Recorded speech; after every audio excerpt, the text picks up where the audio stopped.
और चलिए बात करेंगे अगली बड़ी खबर की। अगली बड़ी खबर आपको बता दें नोएडा से, जहां पर इंजीनियर की मौत के मामले में प्रशासन अलर्ट।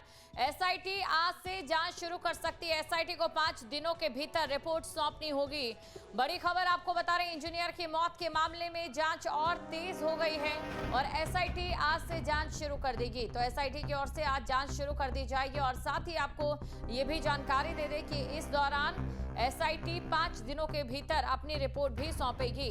तो 5 दिनों के भीतर रिपोर्ट सौंपी जाएगी ताकि त्वरित कार्रवाई यहां पर की जा सके। घटनास्थल की बारीकी से जांच एसआईटी की टीम करेगी और मौके पर मौजूद अधिकारियों की भूमिका पर भी पड़ताल की जाएगी।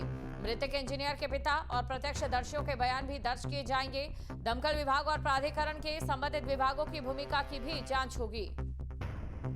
प्राधिकरण के ट्रैफिक सेल और ग्रुप हाउसिंग विभाग की कार्यशैली पर सवाल उठ रहा है। अन्य संबंधित विभाग भी एसआईटी की जांच के दायरे में है। नोएडा में हुई लापरवाही पर सीएम योगी आदित्यनाथ ने लोकेश एम को हटाया। नोएडा अथॉरिटी के सीईओ लोकेश एम हटाए गए हैं। जांच के लिए 3 सदस्यीय एसआईटी का गठन कर दिया गया है और 5 दिन में एसआईटी अपनी रिपोर्ट सौंप देगी। तो सीएम योगी आदित्यनाथ इस पूरे मामले पर सख्ती बरतते हुए नजर आ रहे हैं। बड़ी खबर आपको बता रहे हैं, नोएडा में जो लापरवाही हुई है उस पर सीएम योगी आदित्यनाथ पूरी तरीके से सख्त नजर आ रहे हैं। लापरवाही पर सीएम योगी आदित्यनाथ ने लोकेश एम को हटाया। खबर पर अधिक जानकारी के साथ हमारे संवाददाता अमित चौधरी हमारे साथ जुड़ चुके हैं। सीधा हम अमित के पास चलेंगे। अमित, सीएम योगी आदित्यनाथ अपने जिस रवैये के लिए जाने जाते हैं, अगर लापरवाही होती है वही रवैया अपनाते नजर आ रहे हैं। इस लापरवाही पर भी सीएम योगी आदित्यनाथ ने कड़ा कदम उठाया है और साथ ही संदेश दे दिया है कि भविष्य में ऐसी लापरवाही बिल्कुल भी बर्दाश्त नहीं की जाएगी। अब जाहिर तौर पर एसआईटी आज से जांच करेगी तो जांच में भी और कई चीजें निकलकर सामने आ सकती है। अमित,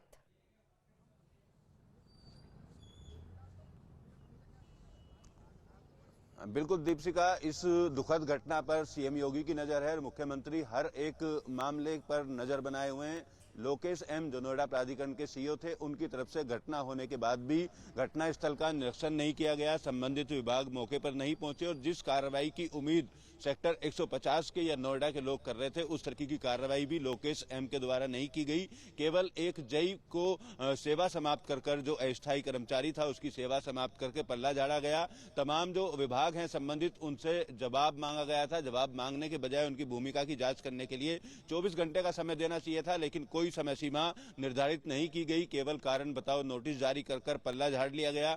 मीडिया के सामने लोकेश एम नहीं आए। इस घटना को लेकर कहां खामियां रहीं, उसका एक प्रेस नोट तक उनकी तरफ से जारी नहीं किया गया। नोएडा प्राधिकरण के ट्रैफिक सेल की बात अगर की जाए तो ट्रैफिक सेल ऐसे काम को करने के लिए ही बनाया गया है। खास तौर पर नोएडा की वो सड़कें जहां ज्यादातर लोगों का आना जाना है, उन सड़कों पर लोगों का सफर सुरक्षित रहे तो ट्रैफिक सेल की ये जिम्मेदारी बनती है। लेकिन ट्रैफिक सेल ने भी अपनी जिम्मेदारी नहीं निभाई। कल भी हमने तमाम पेपर्स दिखाए थे जिसमें सांसद और विधायकों के द्वारा भी इस मामले से अवगत कराया गया, लेकिन प्राधिकरण के अधिकारियों ने उस पर अमल नहीं लिया। उसके अलावा आईजीआरएस पोर्टल पर जो शिकायत की गई थी उसको भी वर्क सर्कल 10 जो ट्रैफिक सेल का है उसके अधिकारियों के द्वारा हिलाहवाली की गई, दूसरे विभागों को ट्रांसफर करने की बात की गई। तो इन तमाम चीजों पर मुख्यमंत्री की नजर थी और इस लापरवाही बरतने में लोकेश एम को यहां से हटा दिया गया है। उसके अलावा अन्य विभागों की किस तरीके की भूमिका रही, अब एसआईटी जांच करेगी। माना जा रहा है जिस तरीके से 5 दिन का समय दिया गया है तो एसआईटी की टीम आज नोएडा पहुंचेगी और नोएडा पहुंचने के बाद प्राधिकरण के जिन जिन विभागों की जिम्मेदारी है उनके बयान दर्ज किए जाएंगे। दमकल विभाग की टीम ठंडे पानी से क्यों डरती रही, उससे भी जवाब तलब किया जाएगा। जब एक डिलीवरी बॉय पानी के अंदर कूद सकता है तो दमकल विभाग जो ट्रेंड होता है इस तरीके के रेस्क्यू ऑपरेशन करने के लिए, उसने क्यों हिलाहवाली की, क्यों एसडीआरएफ एनडीआरएफ आने के इंतजार में इंजीनियर की जान जाने दी। ये तमाम सवाल हैं जो एसआईटी जिनके जवाब तलाशेगी और एसआईटी की जांच में माना यही जा रहा है कि दमकल विभाग के साथ साथ जो जिम्मेदार विभाग हैं जिनके द्वारा समय पर कार्रवाई नहीं की गई उन पर भी गाज गिर सकती है। बिल्कुल अमित, इसी के साथ ये भी आपसे समझना चाहेंगे दर्शकों की जानकारी के लिए कि कौन कौन से विभाग इस समय कार्रवाई के घेरे में आ सकते हैं या फिर कौन कौन से वो विभाग जो अपनी जिम्मेदारी तय करने में कहीं ना कहीं चूक गए।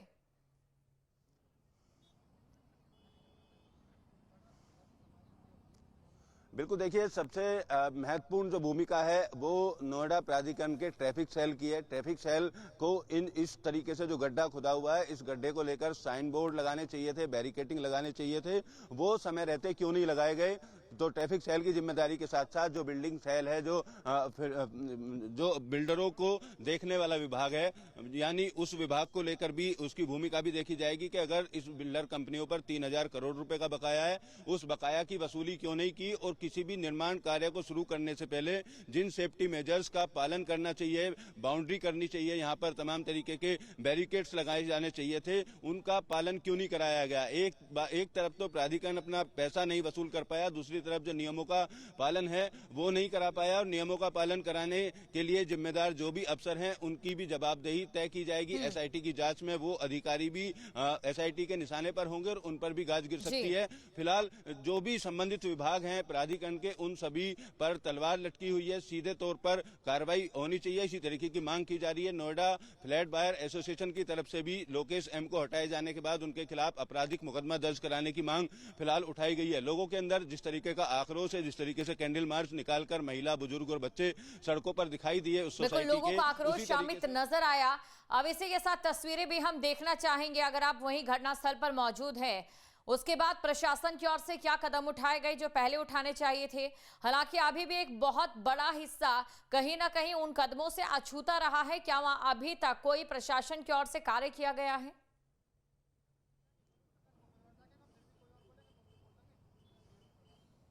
बिल्कुल दीपशिका, यहाँ की तस्वीर भी मैं आपको दिखाऊं तो इस पूरे अगर इलाके की बात की जाए तो सबसे पहले ये तस्वीर मैं आपको दिखाता हूं। जो मेरे पीछे बैरिकेड्स लगे हैं, ये बैरिकेड्स उस घटना होने के बाद प्राधिकरण की तरफ से लगाए गए हैं। लोहे के बैरिकेड्स पुलिस की तरफ से लगाए गए थे, जो पत्थर वाले बैरिकेड्स हैं ये लगाए गए हैं। लेकिन इसके बैरिकेड्स के आगे की अगर मैं तस्वीर आपको दिखाऊं, सोसाइटी आपको दिखाई दे रही होंगी, इन सोसाइटियों के पास से ये पूरा जो इलाका है अभी भी खुला हुआ है, सीधा रोड जा रहा है। यहाँ पर जो जानवर हैं, आवारा जानवर भी कई बार इसमें गिर जाते हैं, और इस गड्ढे के दूसरे साइड की अगर तस्वीर दिखाएं आपको तो वहां से भी एक रोड निकल रहा है, सामने अपार्टमेंट है, उस रोड से गुजरने वाले लोगों पर अभी भी खतरा मंडरा रहा है। अगर बैरिकेड्स लगाने थे तो उस रोड पर भी लगाए जा सकते हैं। जरूरी नहीं है कि इसी तरफ से दूसरा हादसा हो, दूसरी सड़क की तरफ से भी हादसा हो सकता है। तो आप लापरवाही सीधे तौर पर तस्वीरों के माध्यम से देख सकते हैं। अधिकारियों की केवल हिला हवाली की गई है और कार्रवाई के नाम पर यहाँ 5 बैरिकेड्स पत्थर के एक साइड में लगाकर जो संबंधित विभाग है नोएडा प्राधिकरण का वो जा चुका है, जबकि दूसरे हिस्से जो इस जगह के हैं वो दूसरे तमाम जो हिस्से हैं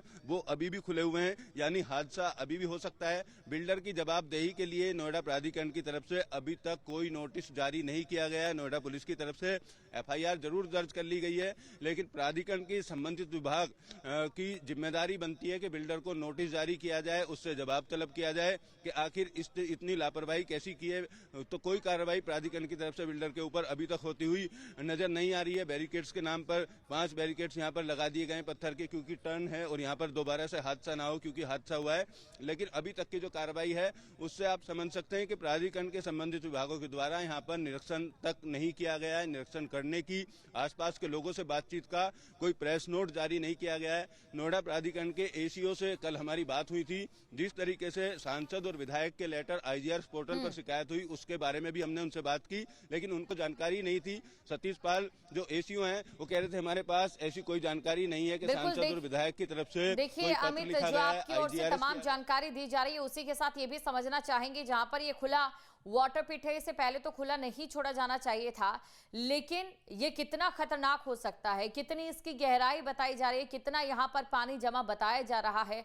और इसके अलावा कुछ ऐसी खबरें भी निकलकर सामने आई थी, क्योंकि ये बेसमेंट का निर्माण यहाँ पर किया जा रहा था, तो ऐसे में हो सकता है कि इसके नीचे खड़े सरिये भी हो।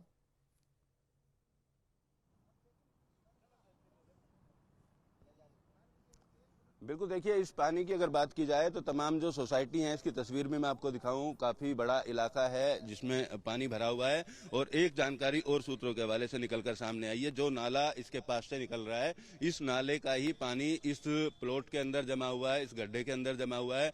ये जिम्मेदारी स्वास्थ्य विभाग जो है प्राधिकरण का उसकी बनती है। जो सीवर का पानी इन सोसाइटियों से निकलता है उस पानी की निकासी नाले के जरिए होनी चाहिए थी, लेकिन बारिश का पानी और नाले का पानी इस पूरे प्लॉट के अंदर जमा हुआ हुआ है, इसको देख रेख भी समय से नहीं की गई और पानी क्यों यहाँ पर भरा, क्यों भरने दिया गया। उन विभागों के जो कर्मचारी हैं, हेल्थ डिपार्टमेंट जो प्राधिकरण का है, उस हेल्थ डिपार्टमेंट की जिम्मेदारी बनती है, क्योंकि इस तरीके से अगर पानी इकट्ठा है तो यहाँ आसपास के रहने वाले लोगों में बीमारियां भी होंगी, मच्छर पनपते हैं, तमाम तरीके के जानवर पनपते हैं। तो हेल्थ डिपार्टमेंट किस तरीके का काम कर रहा है, एक तरफ ट्रैफिक सेल की लापरवाही, दूसरी तरफ जो हेल्थ डिपार्टमेंट है प्राधिकरण का, उसने ये जानने की कोशिश नहीं की कि नालों से जिस पानी को निकालकर बाहर ले जाना है सीवर के पानी को, उस पानी को इस सेक्टर के अंदर ही बिल्डर के प्लॉट में भरने दिया गया। और भरने दिया गया, कई साल से यहाँ पर इसी तरीके से पानी भरा हुआ है। इसके अंदर सरिये होने की भी बात सामने आ रही है, क्योंकि बेसमेंट का यहाँ पर निर्माण किया जा रहा था और किस तरीके का निर्माण अंदर है कोई स्पष्ट तरीके से अभी ना तो प्राधिकरण का अफसर बता पाया है,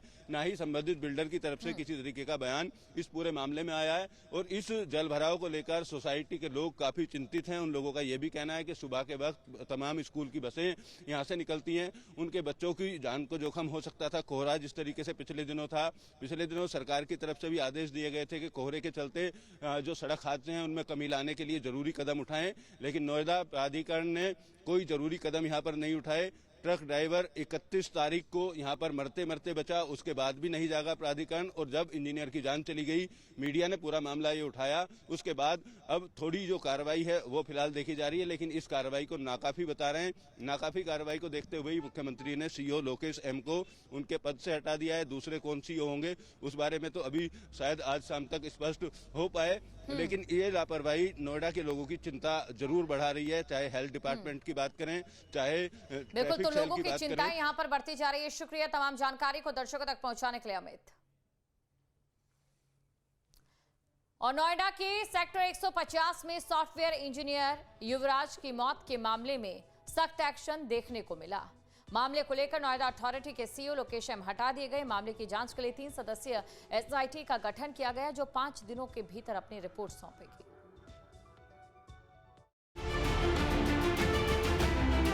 नोएडा में हुए हादसे को लेकर आखिरकार प्रशासन ने बड़ा एक्शन लिया है। सेक्टर 150 में हुई 27 वर्षीय इंजीनियर युवराज की मौत को लेकर लोगों में काफी आक्रोश था। हादसे को लेकर प्रशासनिक लापरवाही को लेकर सवाल भी उठे। जस्टिस फॉर युवराज को लेकर कैंडल मार्च भी निकाला गया और अब मामले में कड़ा एक्शन देखने को मिला है। सॉफ्टवेयर इंजीनियर की मौत के मामले में प्रशासन ने कार्रवाई करते हुए नोएडा अथॉरिटी के सीईओ एम लोकेश को हटा दिया है। बता दें कि सीएम योगी ने मामले का संज्ञान लिया था और अधिकारियों को मामले से जुड़े जिम्मेदारों पर सख्त कार्रवाई के आदेश भी दिए थे। इतना ही नहीं, मामले को लेकर 3 सदस्यीय एसआईटी टीम का भी गठन किया गया है, जो 5 दिनों में अपनी रिपोर्ट सौंपेगी।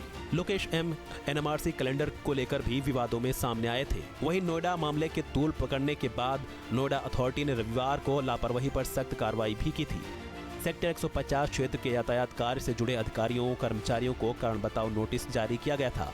साथ ही नोएडा ट्रैफिक सेल के जूनियर इंजीनियर नवीन कुमार की सेवा को भी तत्काल प्रभाव से खत्म कर दिया गया। वहीं अब एम लोकेश पर यह बड़ी कार्रवाई देखने को मिली है। Team news state. आपके मोबाइल पर तुरंत आएगी ब्रेकिंग न्यूज। स्क्रीन पर सबसे पहले दिखेगी बड़ी खबर। देश दुनिया की हर खबर एक जगह। अब आपके मोबाइल पर तुरंत फटाफट इंस्टॉल कीजिए न्यूज नेशन ऐप और रखिए खुद को अपडेट।